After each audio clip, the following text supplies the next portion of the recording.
Hey YouTube, it's Don here. Just want to give you guys a quick review on my primary arms advanced micro red dot.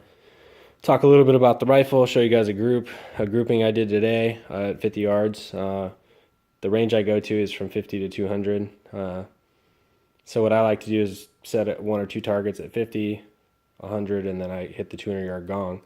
I probably should put paper at the 200 though. I'd be curious to see where I'm hitting at 200 yards. Anyway, everything worked properly the way it was supposed to. The red dot's amazing. It's just got a very clean, crisp red dot, which makes it really, really easy to just acquire those targets and really figure out where your holdover is and where you need to be holding at whatever yard line you're shooting at. And it just makes it that much more accurate as far as this platform. I mean, we all know the AK is not the most accurate rifle platform, and inherently the AR is more accurate. But I mean, I think if you do your part, and that's from maintenance of the weapon to properly sighting in your red dot or your optic, and then the key fundamentals of marksmanship, and you could really surprise yourself, I think, with how accurate you can really be with weapon systems that aren't meant to be as accurate as people like to think. So that all being said, very impressed with that little red dot. Works great. The rifle's shooting great. It's operating at where I feel it needs to be.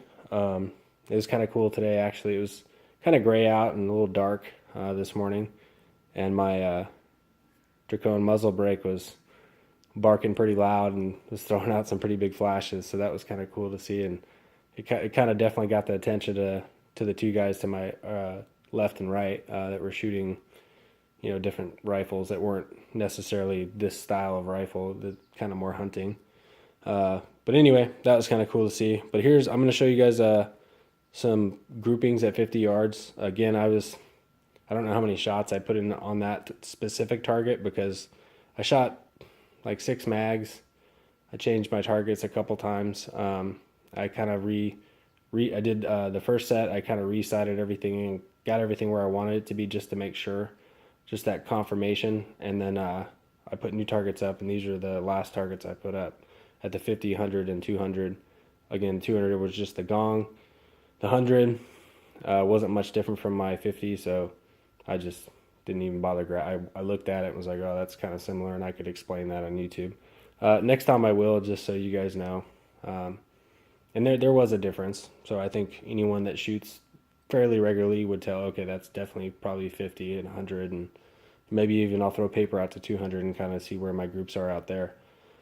But without further ado, so that's 50 yards. I definitely was bouncing from 50, 100, 200, from 200 back to 50 to 100, 100 back to 200, and just kind of was doing that throughout the day. So, and there are 2 pasties. Those are a couple flyers. Those are actually kind of shots that I wasn't ready for, and then it just kind of happened. That Tapco G2 trigger is kind of sensitive sometimes. So anyway, I mean, they still hit the black, but not too bad. The 100 was a little more opened up, obviously. Had a couple flyers that I pulled on both sides of the black. Actually, one was kind of in the yellow there, and the other one was kind of right on the cusp of black and yellow. And then obviously this grouping that you see here was a little lower, and had a couple lower shots as well, but nothing that was too ridiculous or anything that really concerned me.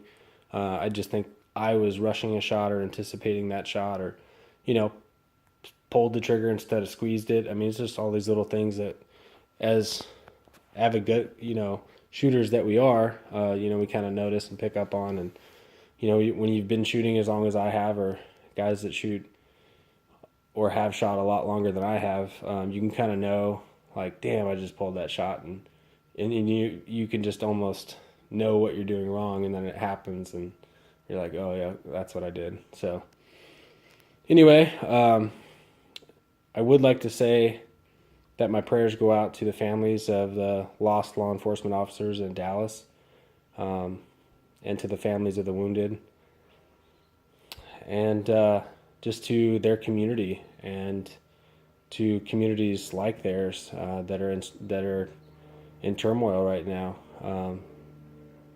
I really hope that the American people are doing their own research and being free thinkers and not letting the media push them in one direction or the other.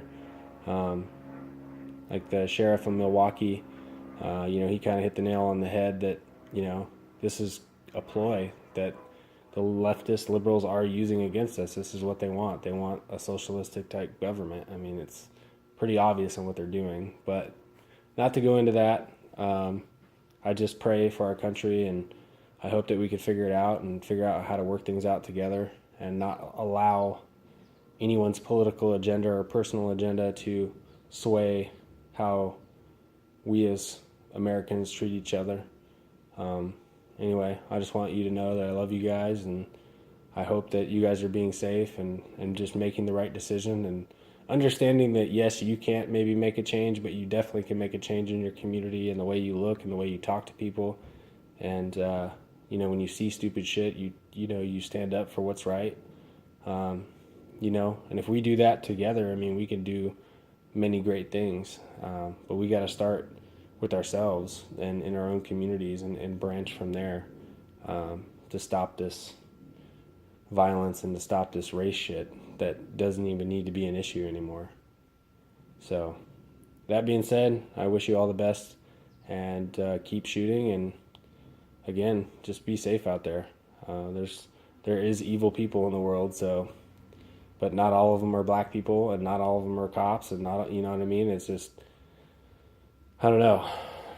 It's just tough times right now, and I hope we all get through it. Thanks.